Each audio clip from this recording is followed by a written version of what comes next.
What's up, everybody? Matt from Great Lakes Breaks. I'm going to be doing a quick video here today, something a little different than what we normally do, and we'll see if you guys like it. I'm going to talk about some of the cards that I have purchased over the last couple of years, some of which I'm trying to sell now and make a little bit of money on. When I say make a little bit of money on, I mean I am trying to make some money so that I can buy more cards. This isn't going to be a video where I tell you what you should be investing in and act like I'm some super smart guy and know everything about sport card and act like you don't. I'm not going to start charging a premium price that you can be part of my monthly club.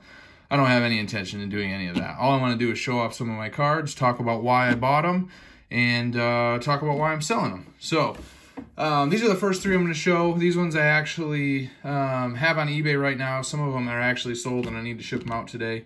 But these two Durants I bought about a year ago, and I bought them because he was injured. He'd been out for a little bit.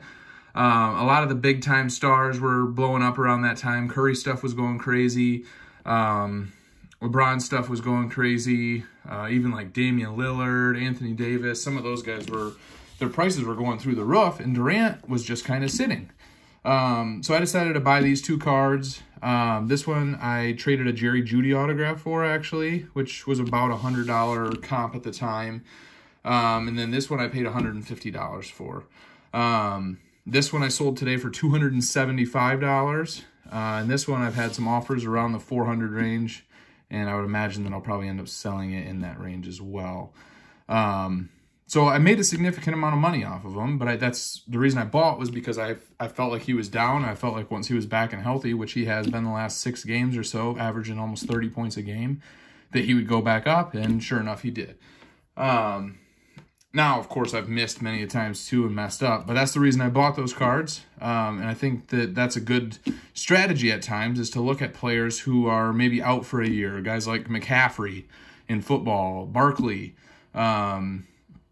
you know, even someone like Porzingis, who's been out a long time. If all of a sudden him and Luka can get things rolling and they make a run, his stuff's going to go way up.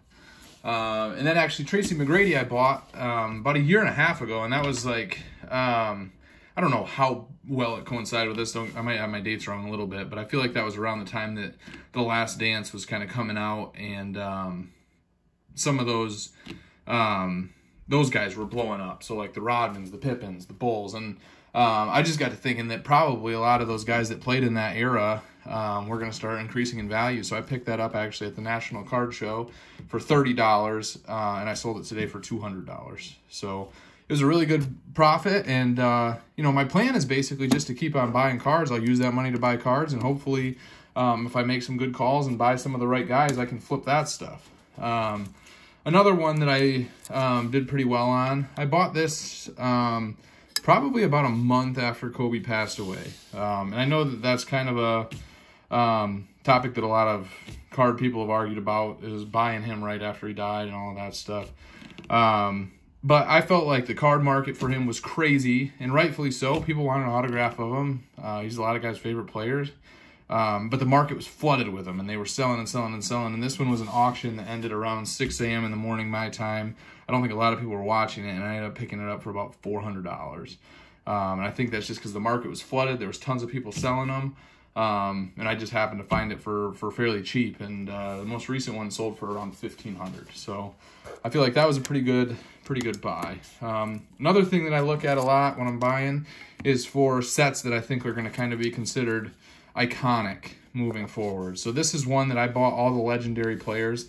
I actually missed on this one because when I was buying these, it was right around 2018. I wish I had just gone for the whole set, because I could have bought in Luka and Trey for pretty cheap. Now they're through the roof. I think Luka's go for over $2,000 in this set. But I got pretty good prices for these. I mean, I think I paid $125 for that one and around $100 for that one.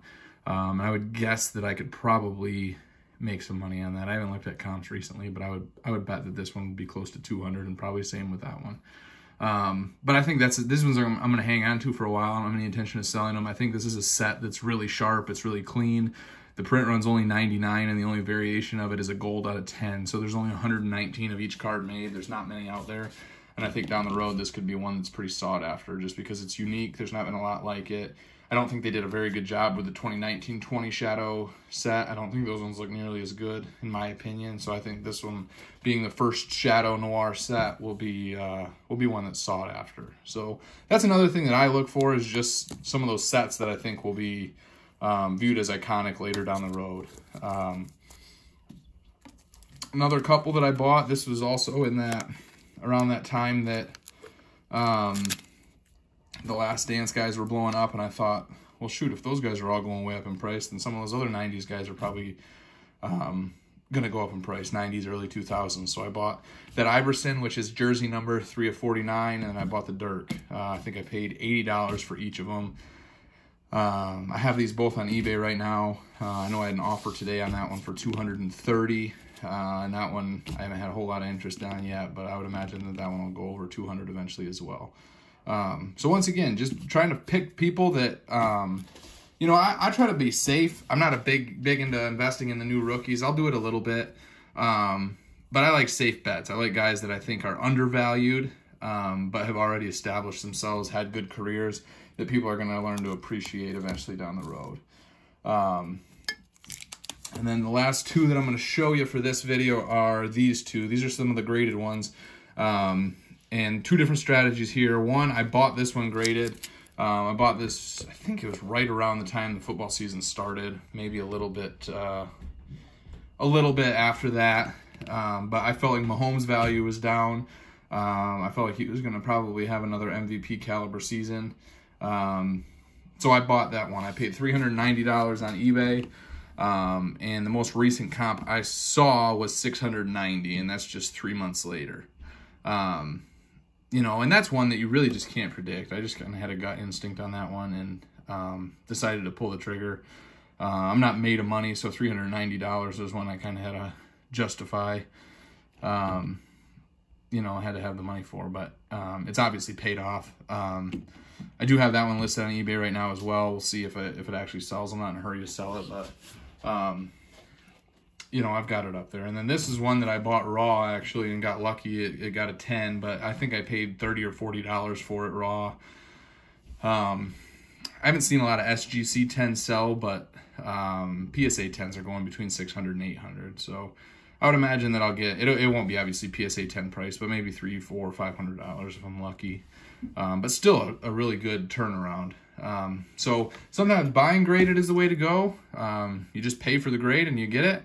Otherwise, sometimes you get lucky. You buy one raw, you send it in, and next thing you know, you get a good grade. And once again, this isn't a video where I'm trying to tell you guys how to make money, or I'm trying to. That's not the idea of it. The idea for me is basically that I love collecting cards. I've been collecting since I was a little kid. And the hobby is blowing up, which I think is a good thing for the hobby. I miss being able to buy cards at Meijer. But I think that money being poured into the hobby is only going to help the hobby. And I think that you can either get upset about it, or you can embrace it and kind of change the way that you collect. And this is kind of some of the stuff that I've started doing that has allowed me to grow my collection. And ideally, if I'm able to keep doing this and making some good calls here and there and making a little bit of money, I'll be able to reinvest into some higher end cards. Some of the stuff I'd like to get is a LeBron Chrome rookie. I'd like to get a Tom Brady rookie at some point. I'd like a Mahomes Prism rookie, you know, but none of that stuff is cheap. I want a Kobe Chrome rookie. It's all investment stuff for me down the road. It's cards that I've dreamed of having forever that my wife would never let me pull out $2,000 to go buy. But if I can flip some of the stuff and make some money and grow my collection to the point where I've got some cards that are in that range, then I can justify buying one, adding that to the collection, and then I have cards that I dreamed of having as a kid that I didn't think I'd ever be able to have. So just my 2 cents. Let me know if you guys like this video, comment on it, see what you think. Like I said, I'm not trying to start any arguments. I'm not trying to start a service where you guys pay me monthly or some crazy thing. I'm not about that. I'm a collector just like everybody else. I just thought this would be an interesting conversation starter maybe, and see what you guys think. So let me know in the comments, and thanks for tuning in, guys. We appreciate you.